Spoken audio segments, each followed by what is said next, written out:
This podcast was created to educate listeners on the experiences of diverse individuals. However, all opinions expressed by the host or guest do not reflect the overall standing of Tarleton Radio or Tarleton State University.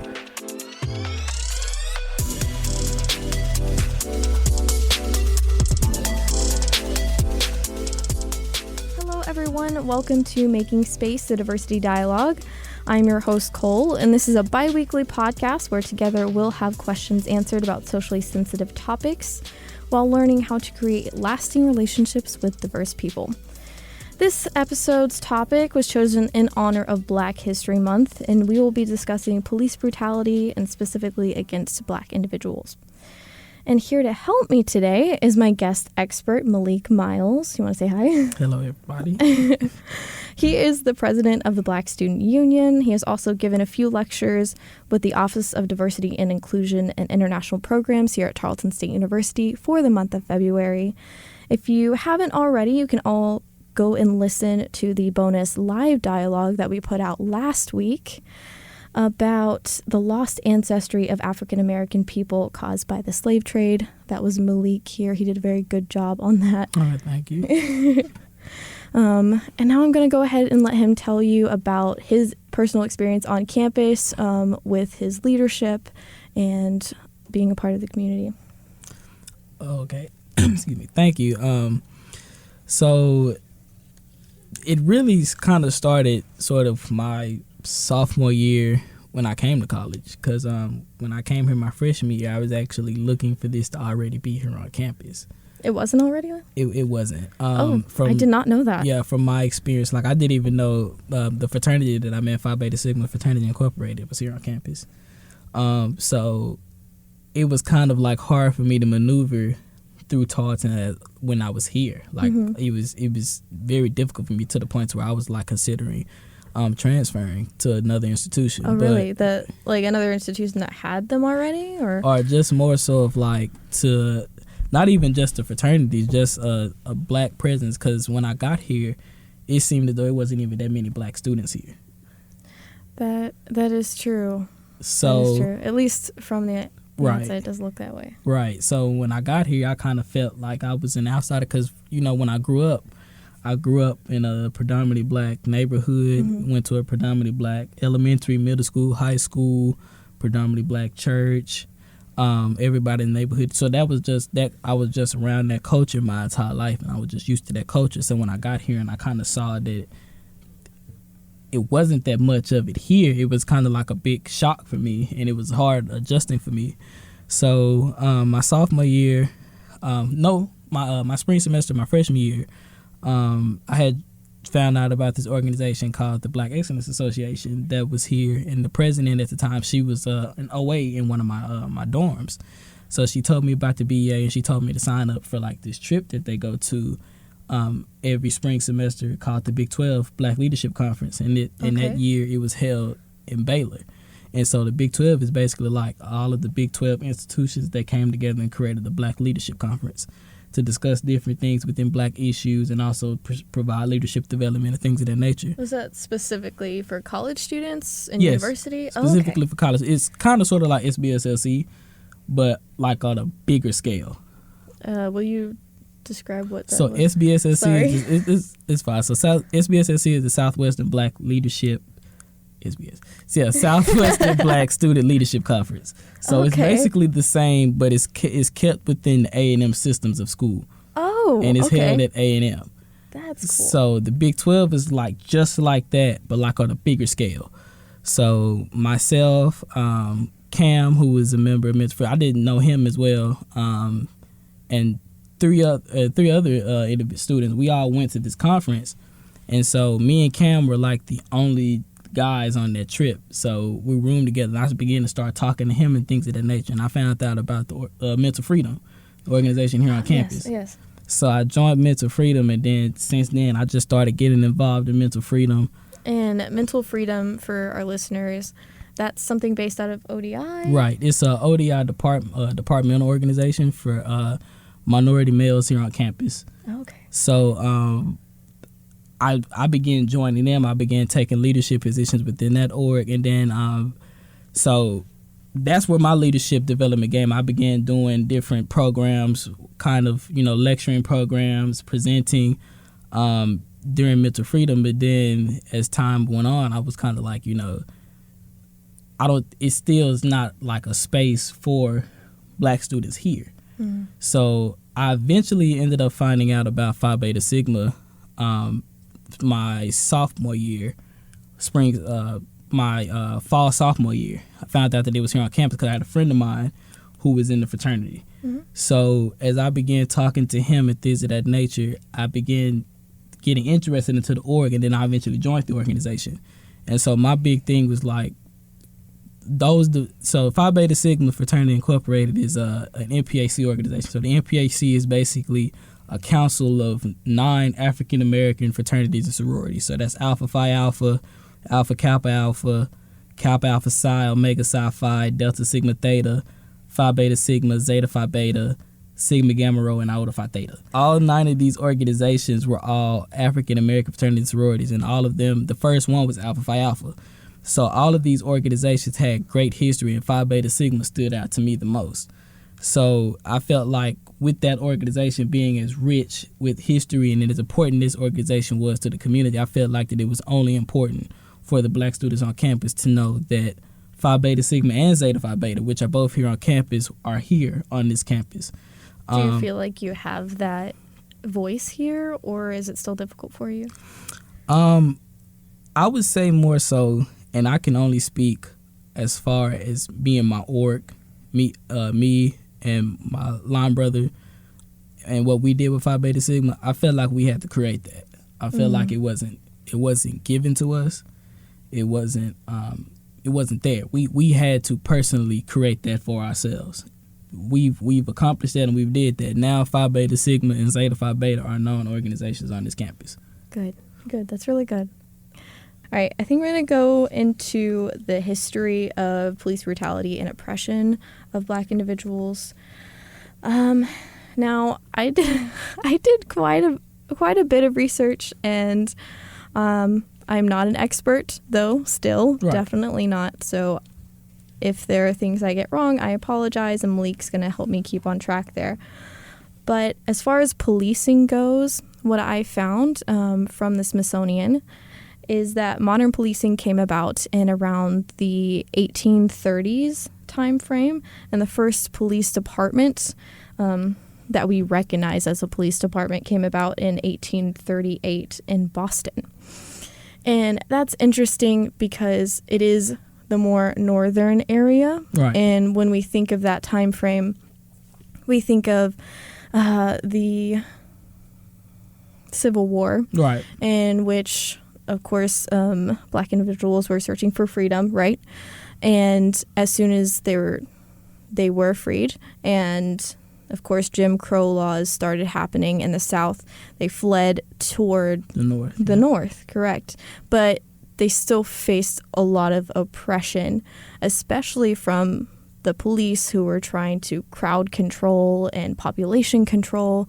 And of course, they didn't have any policies or regulations really at the time, so they used pretty harsh tactics to control that. So it's police brutality and oppression is not new. Right, and I would even say that, and that's something that I've been trying to push and get people to understand, that what we're seeing now, as far as when it comes to black people in police, is that this has always been here. This has been here for years.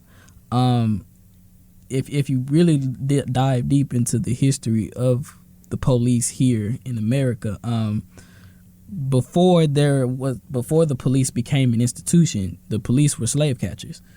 If you can look up images of those old badges that they used to have, the slave catchers, and they look like police badges.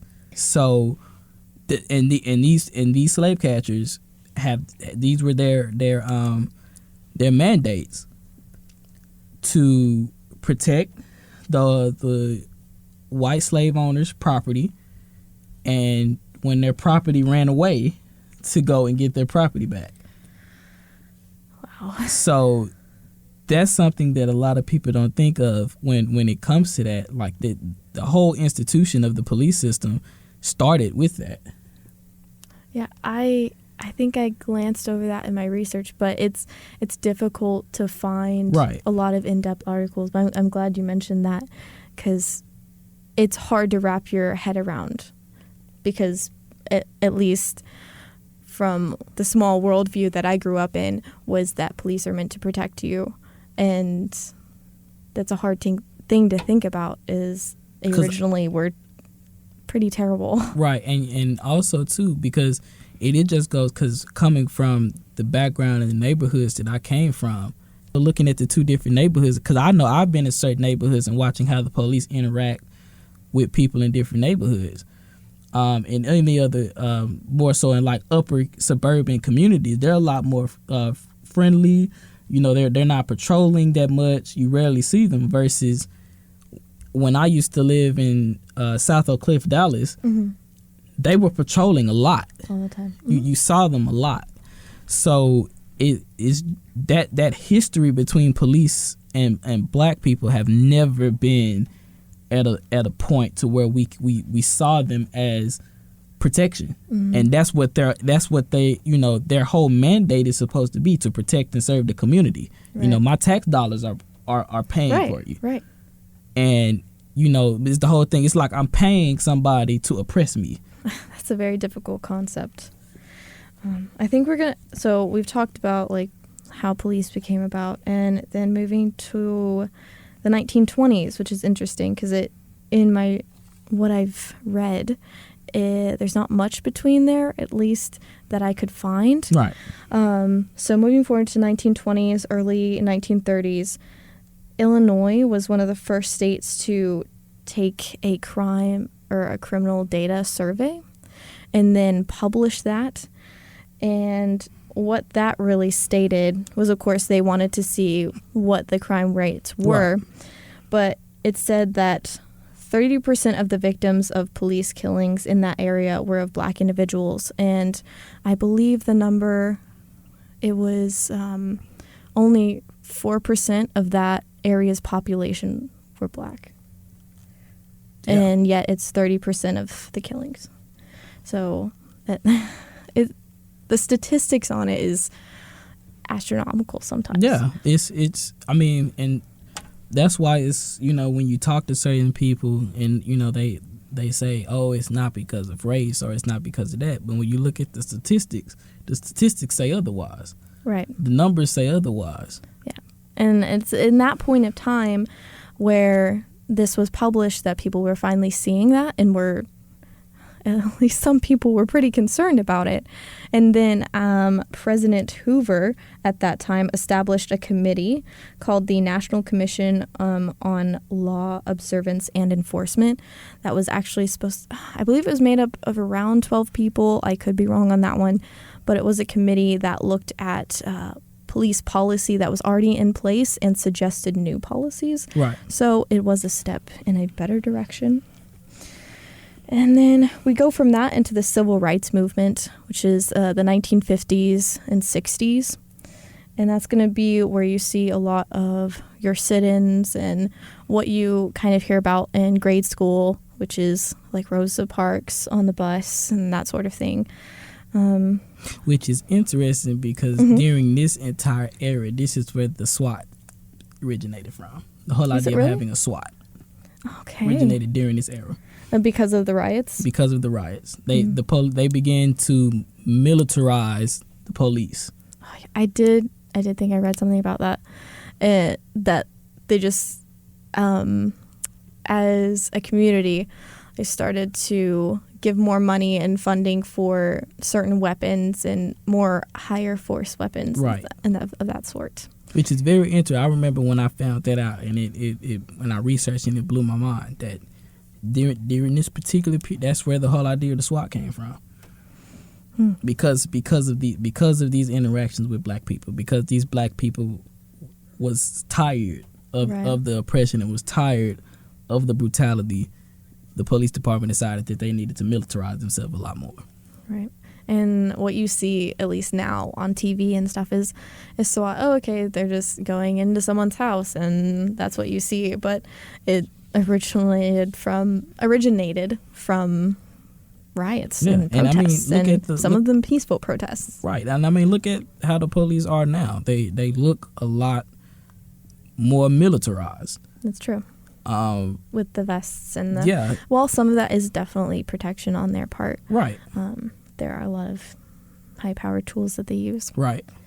And I have written down here just around 1964, there were riots in New York, in Philadelphia, in Chicago, in New Jersey. Again, that's the time where you'll see Martin Luther King Jr. talked about with his trying to promote peaceful protests. I actually had written on here, because this is something that was more televised and more open to public vision, and that's Bloody Sunday, and that's March 7th of 1965. Yep. That was in Alabama, and I'm not really sure how to pronounce. Is this just Selma? Yes, Selma. Selma to Montgomery. I'm really bad at these names. I'm sorry. Selma to Montgomery March. It was a peaceful protest against the killing of Jamie Lee Jackson by a white police officer. And they were beaten heavily, and they were tear gassed, and all of this was televised. And I think that was a big step in the civil rights movement, now that we had the technology to show a larger group of people what was actually going on. Yeah, because before, footage came in, it was all hearsay. Yeah, it was you like, from all the shootings that we've had, recently, when it came to Trayvon Martin and Eric Garner and Sandra Bland and many others before then, during that era, it wasn't recorded. It wasn't. You didn't physically see that, so it was more so of like, there was a separation. Yeah, there was a separation from other people. For example, Caucasian people wouldn't see what was really going on, and so we were able to disconnect from what was actually happening and what bad things were going on, until, of course, we've seen it. And another big one that I found was the Watts riots. Yeah, like many of these riots started, it just became, people became tired. People became fed up, with this heavy oppression, with this heavy policing, and they rioted. I mean, it's it's hard. It's very difficult to stand still or to be peaceful in a time like that, when there's just a lot of negativity and abuse going on. Yeah, when you think about it, during that time, a lot of black people, the fight for that was important. That was because it was right in your face. It was you couldn't help but face it. You couldn't help but face police brutality. You couldn't help but face the numerous racism when it came to voting. You couldn't even vote. Like things of that nature. It's that black people, it was right there in their face. Right. There were white people who were going around, and they could do everything they wanted. They could even, there was less, there was less of a standard. Right. And that's hard to see that right in your face, that you feel like you're not equal in society. I know I've read certain statements where, black people would go up to vote, and the people that would ask them to name off all of your state officials and things of that nature before they even gave certainly don't know those. Right, and gave them the right to vote. And it's kind of like, I'm a citizen of this country just like you. Right. I have that right to vote. Exactly. Like you. Mm-hmm. I shouldn't have to name off every state and local senator or governor that's here, because I'm not voting for that. I'm voting because of the issues that are within my community. Mm-hmm. Right. All right, and I'm going to move on to the area of video footage, which we kind of talked about a little bit before with the Bloody Sunday televised riot.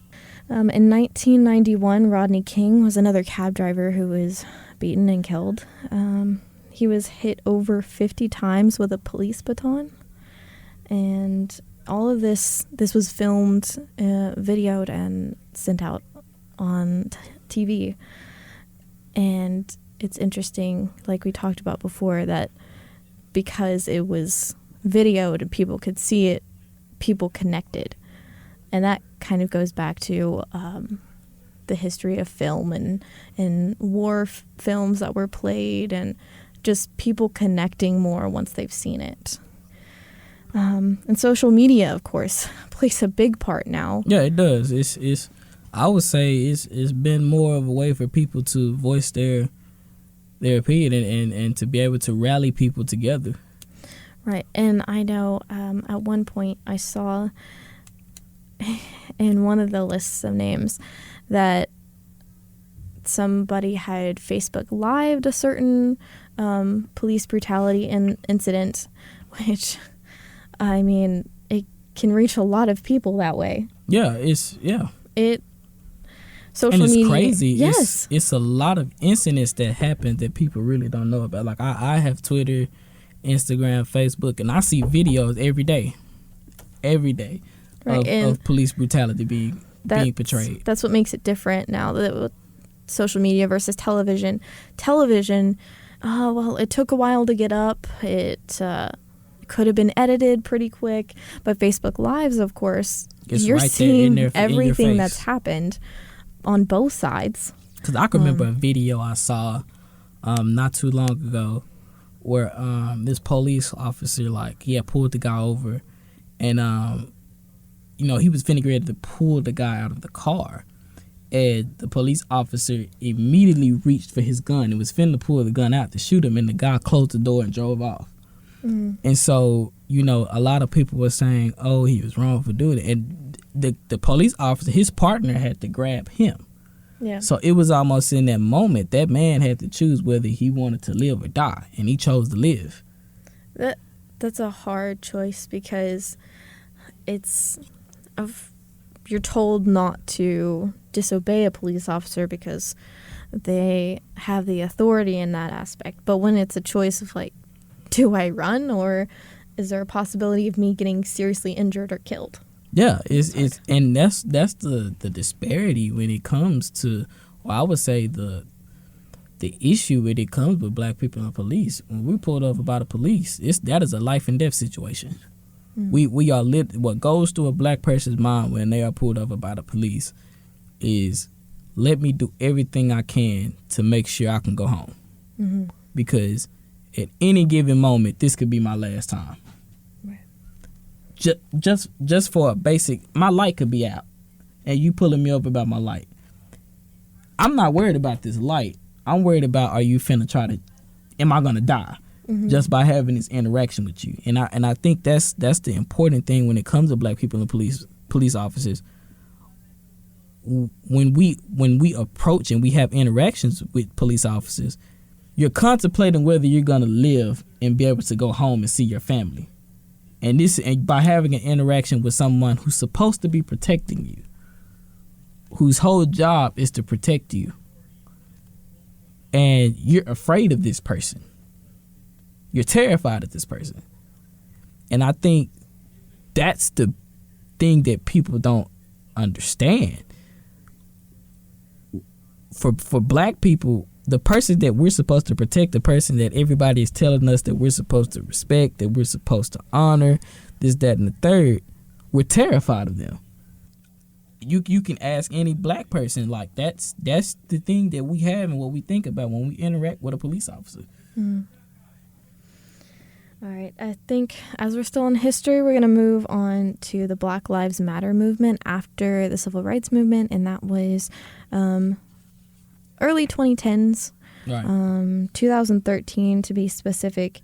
And this was a response to the death of Trayvon Martin and the acquittal of his killer, George Zimmerman. And now George Zimmerman wasn't actually a police officer. Right. He was a neighborhood watchman, but it was just what spurred the movement.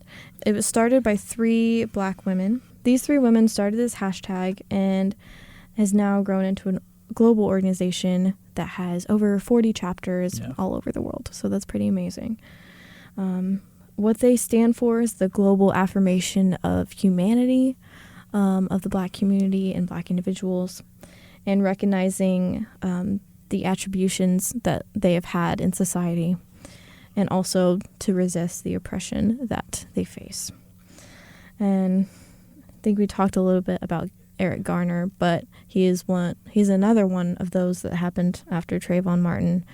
That it was a year after. It was 2014 when that happened. That's a year after. And from reading the story, I believe it was that the police had thought he was selling cigarettes without tax or some sort of stamp. I'm sorry if I get that slightly off there. But he, of course, had said that he hadn't been selling those, and I don't remember. Did he start to resist? Was that it? Or did they just... I don't even think he resists. He followed all the directions that the police asked. Right. And then he was restrained on the cement, and multiple officers restrained him. And that is where the infamous saying, "I can't breathe," comes from. And that's a big rally cry for the Black Lives Matter movement as well. Yeah, and watching that video is just... It's heartbreaking. Yeah, that was like... I know when I first saw it, I was like, yeah, y'all just straight murdered this man on camera. The man literally told you he couldn't breathe. Yeah. And you didn't care. It's really hard. I think... I don't know. I can't imagine what they were thinking at that point. But and maybe it was just adrenaline, but there's no excuse for that. Because you all is... I think it was like 5, maybe 4, and all of you have guns, tasering, this, that, and the third. Did it really take all of you all to restrain this man? Mm-hmm. I think it's fear maybe on both sides, but also probably has something to do with authority given to police officers and what you might have mentioned before, that, okay, we maybe have these restrictions on policy, but are they going to be enforced? All right, I think we're going to move on to vocabulary. And now we're going to cover some common verbiage that maybe some people don't really know what they actually mean. And it's just a few things for this week's episode. Of course, if you have any questions, different verbiage that we may have used, just put it in a comment to us on our social media. But the first one we're going to talk about is gentrification. I think I said that right. I'm sorry. Did you want to take that definition? I know you mentioned it maybe in your lecture. Gentrification is more so the buying of property and moving a group of people out of an area. So I would give a personal, I'll give an example. So I'm from Dallas, and Oak Cliff used to be a white-owned area, or predominantly white, but they began to move, and black people began to move here. So essentially what's going on now is what you're beginning to see in Dallas. You're beginning to see a lot more black people moving out of Dallas and a lot more white people and, people of other minorities moving into these neighborhoods. Mm-hmm. So it's more so of moving a group of people out of their neighborhood. Okay. By buying property and things of that nature. So it's not necessarily by force, but by passive-aggressive moves? That's exactly what... but it can also happen by force, too. It's forcing... It has happened in history before. Mm-hmm. I would say more so in the 60s and 70s, where people actually, killed people and actually forced them and actually threatened them with violence to move. Mm-hmm. Now, I've heard this term before, and I know it vaguely, but have you heard of redlining before? I have heard of redlining. I would say redlining is more so of devaluing, because this is devaluing the prices of homes, mm-hmm. more so black particular homes. So the value of black homes are a lot less. I see. Than, and I can't really think of the proper definition for it right now. I would have to go back and go look up the proper definition. Would you say it has something to do with gentrification? Right. I wouldn't say it has so much to do with gentrification. It's more so of like the value of the homes within these areas. So black neighborhoods would be redlined. Oh, I see. Okay, so like you're talking like property values. Right, property values. Okay. That's right. I see. So, for example, in a neighborhood that is predominantly have black families would have less property value. Right. I see. Okay. And that's what that redlining was. It was more so when it came to redlining, they redlined a lot of those black neighborhoods and those black communities. Okay. All right. Black Lives Matter we kind of already covered, but then Jim Crow is also something that is thrown around a lot, and it was talked about in grade school, but not everyone remembers that. Jim Crow, I believe, is just that segregation. It was. I would say it was an era right after slavery, in the Reconstruction era. Mm-hmm. Are you familiar with the South African apartheid? It sounds familiar, like I've heard it before. But to me personally, I refer to this era as America apartheid. Okay. Because during this era, numerous amounts of violence was committed on black people. This is when the KKK was really heavily prominent as well. But black people were being beaten, hanged, killed.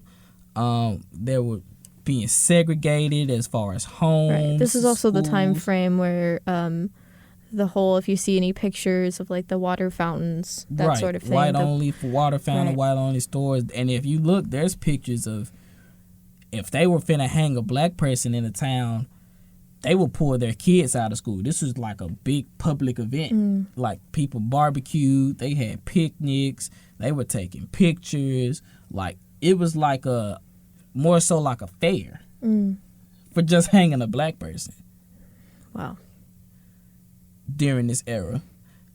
It's hard to wrap your mind around. Yeah, it was, and there's pictures of this. And they would sell body parts of these black people. Oh my God. Like there's a store that had knuckles of a black man that they had just killed. Wow. This is where you saw a lot of even the cartoons that came out were very racist, and they portrayed black people as monkeys. Like this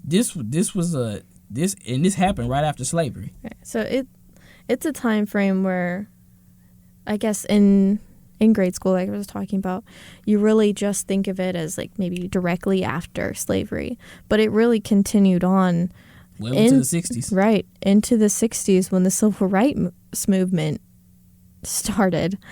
And it's crazy to think about it like that, because at least in my brain, I was squishing it down to a smaller time frame.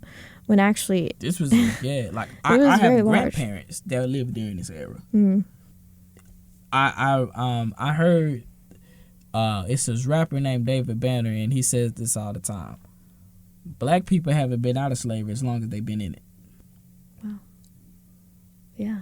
We'll go to the last definition on our vocabulary list, and that's, I just wanted to do police brutality to give a solid definition of what I found, and that's the use of excessive physical assault or verbal assault during a police procedure. And now there's, of course, the excessive force that you've heard tossed around as well. But it's basically just saying that if a police officer has used too much force or more force than was required to keep a calm environment or the safety of society. Because their whole job is to diffuse the situation. Exactly. Not to escalate. Right. Correct. And I think that means we're going on to talking about you a little bit more, if you're comfortable with, have you had any specific experiences yourself or experiences in leadership with police brutality? Yeah. Not so much more when I lived in Dallas. More so when I came here to Stephenville. Really? Yeah. I can remember it was during the time of LJT. I had a security job there. And literally every day of that week, we was pulled over. Going to LJT and back. And, the LJT is a big 3-day concert. A week long. Week-long concert here that is in Stephenville, Texas.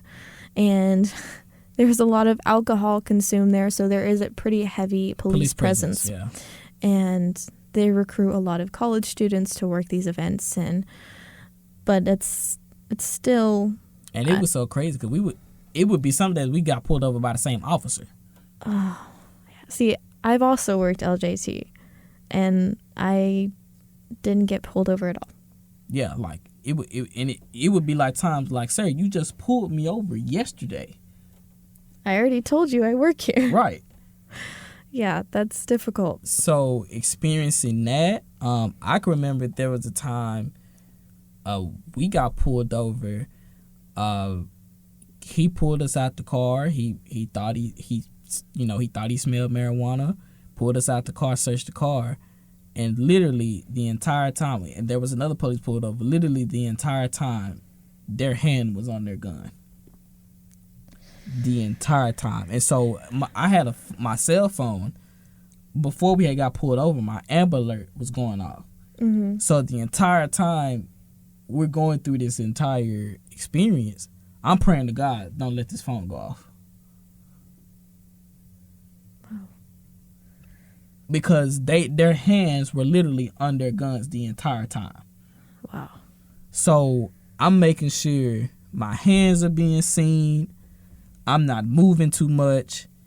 I'm praying to God this phone don't go off, because I know if anything out of the ordinary happens, they're ready to shoot. Because their hands is already on the weapon. The entire time. That's very scary. Very scary. And this was nighttime.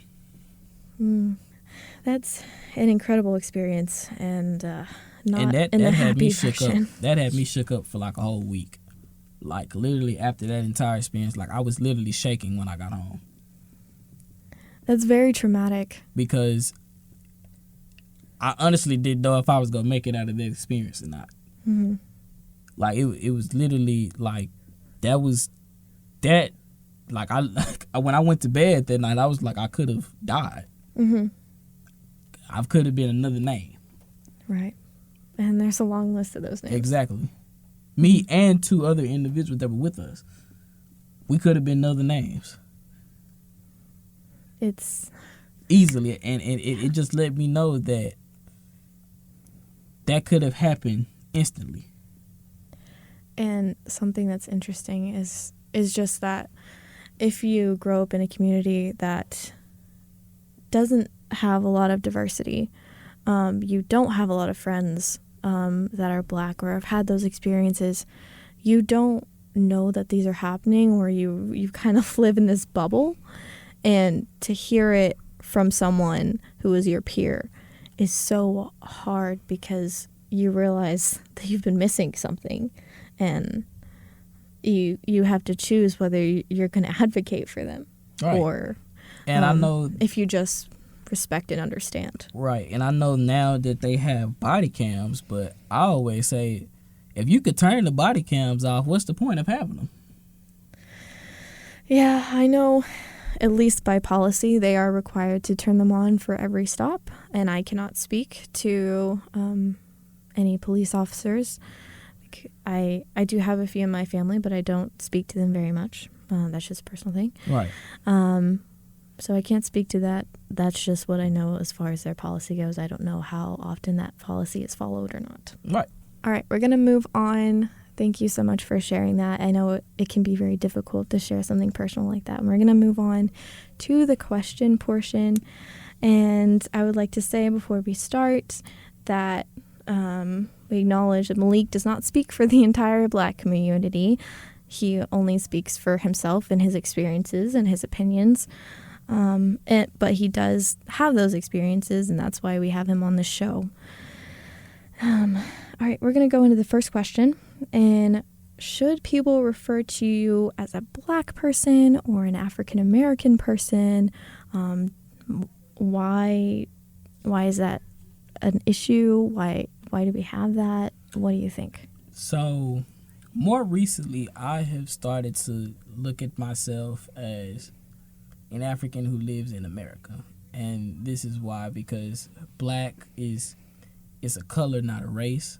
I do refer to myself as a Black person as well, but more so, and this is why, because for the simple reason of our ancestry is within Africa. Every Black person around the globe, whether you live outside of the continent or not, your ancestry is in Africa. That's where you're melanated for a reason. That's the continent that you originated from. That's the blood type that you have originated from. And it's crazy because I was just talking about this the other day, more so of as both of these. I would say more so of a lot of Black people, and including myself, we refer to ourselves as Black because the African American term is real interchangeable, because you have, just like you have European Americans, you have Asian Americans, you have Africans who are immigrated from the continent. So anybody can be an African American, but what do you call an African person who was born in America? Mm-hmm. So it's really like a term that hasn't been coined yet or is just not there. Exactly. So a lot of Black people, we refer to ourselves as Black, and it's important to understand before slavery even happened, we didn't even refer to ourselves as Black. Really didn't even refer to ourselves as African. Because we had our own ethnic tribes, we had our own ethnic groups, we had our own language, we had our own history and culture. So just like you wouldn't refer to every European as European, you would say, hey, he's Irish, or they're Spanish, or they're Portuguese, or they're this, that, and the other. We're Black, or we're African American.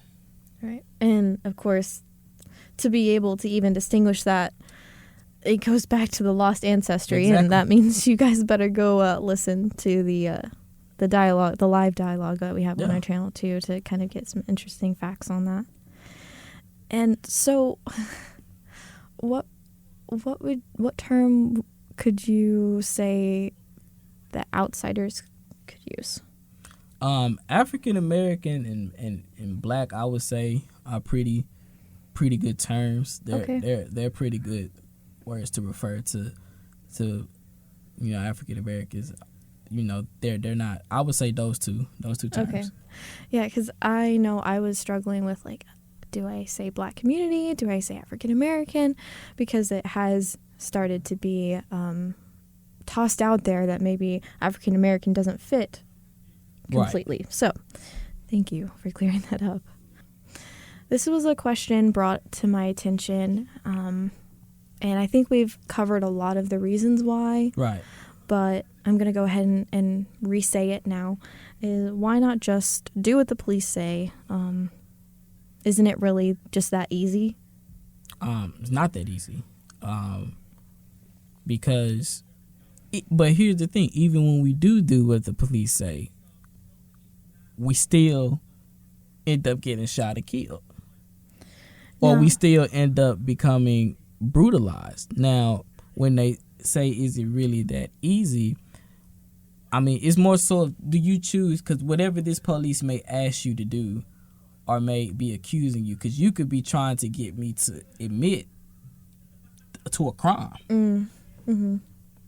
And at that moment, I have to choose whether I'm going to stand up and say, and I know I haven't committed this crime.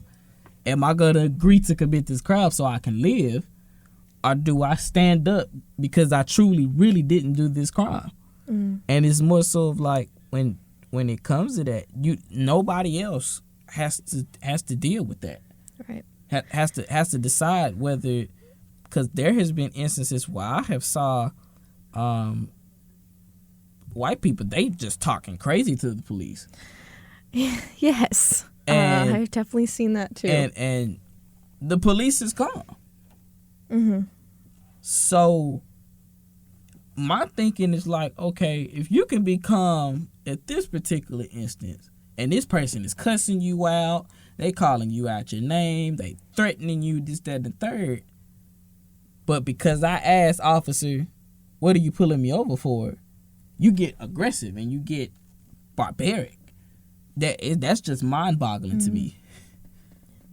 Now, we talked a lot about the fear that you have. Is that coming from somewhere besides the history? Is your family? Like, what have you been taught as far as police go? And how early was that taught to you? I would say probably when I was like 5, maybe 5, 4, around that time. Black children are taught about the police and how to interact with the police very early. We're taught, do what the police say.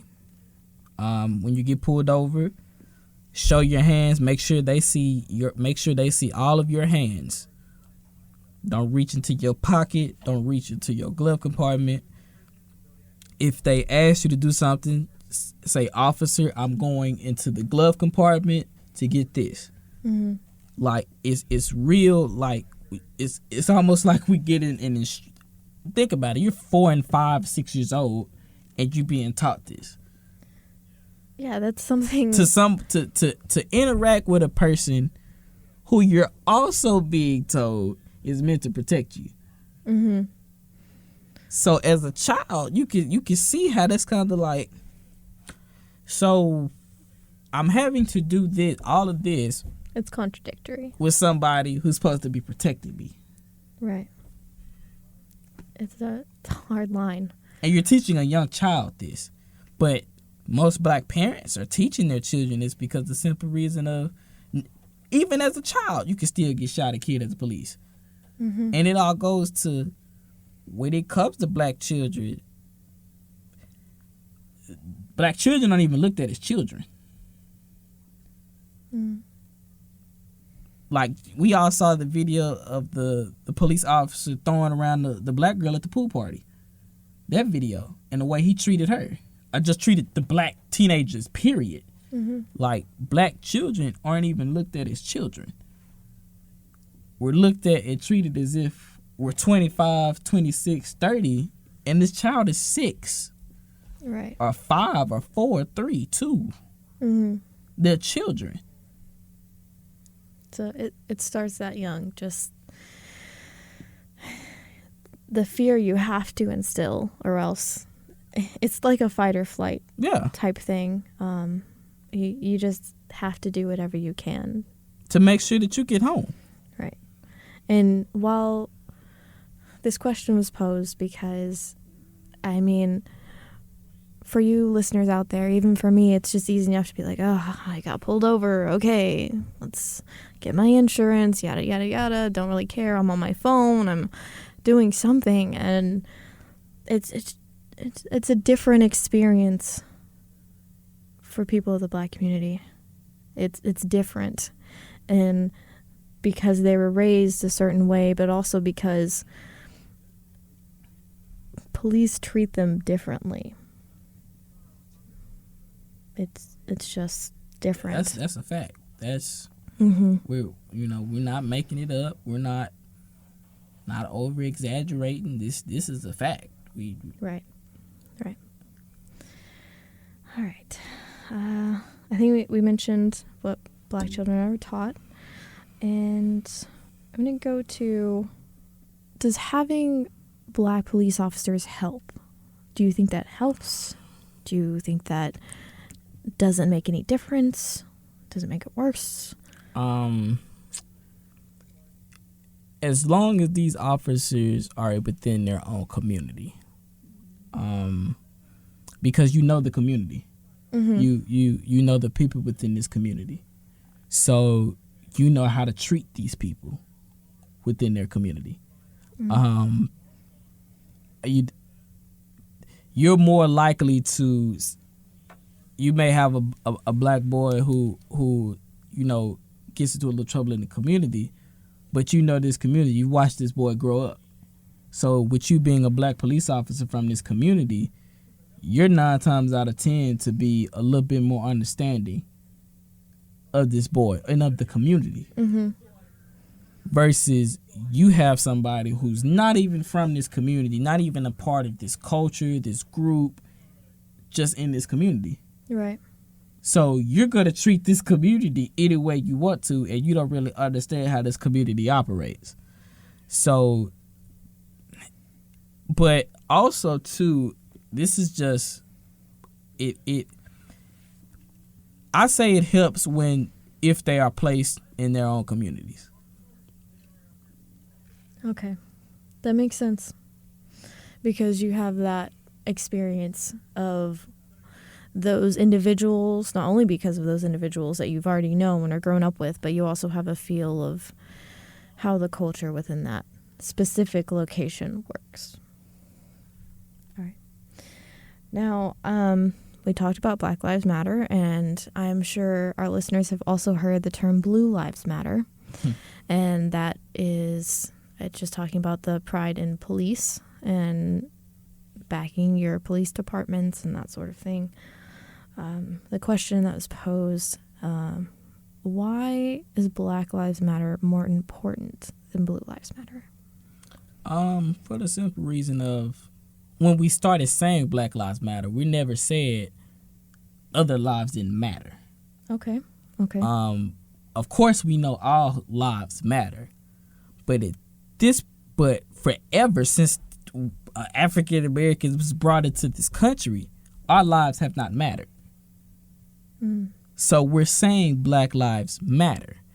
Why is it more important than Blue Lives Matter? For the simple reason of when you become a police officer, you pretty much know what you're getting yourself into. You pretty much know that there is a possibility that your life can be threatened. Right, because you are in basically a military force. You operate with protecting and serving the community, and that means crimes will happen around you. And when you took that oath to become a police officer, you took that oath that there is a possibility that I could lose my life. So that's why I say Black Lives Matter, because we don't get a choice to be black. Right. We don't have the option to turn off our black or to hang our black up. This is something that we are every day of our lives. And I think it's important to go back to your point that the Black Lives Matter organization and the term and the usage, it's not saying that all lives don't matter. It's not saying that Black Lives Matter more than everyone else. It's just they have to be loud enough to get what other people already have. And we're not even saying that we're against. Yeah, we're not saying we're against police at all. Or the particular people within the police. But I will say this. The police institution as a whole may need some revisions. May need some. We may need to look at that institution as a whole. So that's just the thing. Black people aren't saying that we are against the people within these institutions, but the institution as the whole, there needs to be change. There needs to be something happening to this institution. Right. The people that police are meant to protect should not be afraid of them. Exactly. Not be so terrified. I'm not saying just afraid as respect. I'm saying terrified to be pulled over for a taillight. Or we can't even call you. Yeah. A crime could have just been perpetrated on it. Somebody could have just broken into our house. Right. You could have been mugged. You could have been. But we won't call you for the simple reason of it's a possibility. You might think I broke into this house, or you may think my son or my nephew or the little kid that lives down the street broke into my house before you even heard me tell you the story. Right. So it's just that, you know, just that disparity of we can't call you, we're afraid of you, like you're literally looked at as an enemy to us. Because it's because of the so much that has happened between police and black people throughout the years. All right, folks. After that question and answer section, I believe we're about finished. We went over a lot of information, a lot of questions, a lot of history surrounded, and there's much more history around this topic, and maybe we'll get another episode, possibly. Maybe have Malik back, maybe have some other guests as well. And before we leave, I'd just like to say, if you're in the Stephenville area, if you're at Tarleton, and maybe you wanted to see what events are happening with the Black Student Union or anything like that, I think Malik has some meetings you might want to tell you about. Right. So our meetings are held every Monday from 5:30 to 7:30 in Math 311, the Math Building 311. Now, are the meetings open for everyone, or is it? Yes, the meetings are open to everyone. Basically, these meetings we're discussing issues within Black culture, leadership development, and things of that, and finding out ways how we could sort of better our community. All right, thank you. If you'd like to learn more, or if we maybe didn't cover something you wanted to know about, I'm going to leave all my source links in the description below and maybe some extra ones. If you want more updates on Making Space, the podcast, make sure you follow us on Facebook, Twitter, and Instagram at The Planet 100.7. All of those tag names are going to be in the description again. And next month, it's March, and it's Women's History Month. We're going to have an episode revolving around that. Don't have the specific topic as of yet, but we will very soon. We are going to try to start doing some polls with what questions you guys have on topics once they are announced. So make sure you go follow us on social media. Make sure to join me and a new guest every episode to get those tough questions answered. Thanks for listening, folks.